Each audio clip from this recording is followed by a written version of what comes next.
Please, let's take our seats. Thank you.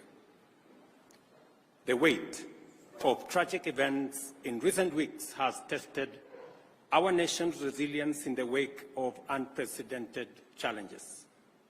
Persistent torrential rain has unleashed devastating floods, which have claimed 210 lives as of today.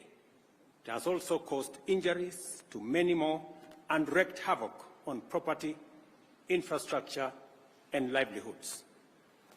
No corner of our country has been spared from this havoc. The reopening date of our schools after the April holidays, which was scheduled for Monday this week, has had to be varied.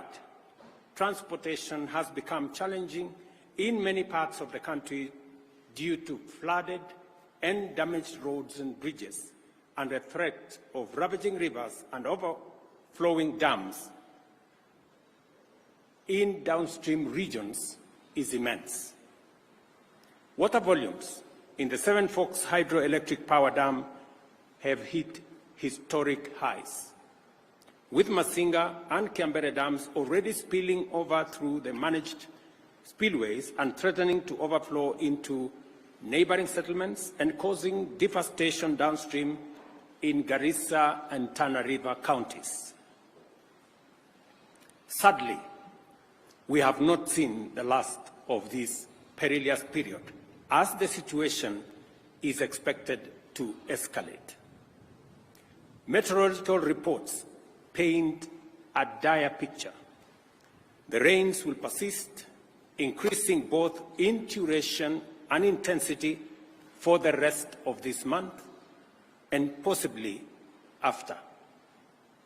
The Meteorological Department and the IGAD Climate Prediction Application Center have issued a stark warning. Kenya may face its first ever cyclone. This cyclone, named Hidaya, could hit any time and is predicted to cause torrential rain, strong winds, and powerful and dangerous waves, which could potentially disrupt marine activities in the Indian Ocean and settlement along the Kenyan coast. Our country must act decisively and swiftly to mitigate the devastating impacts of the present crisis and protect life and property.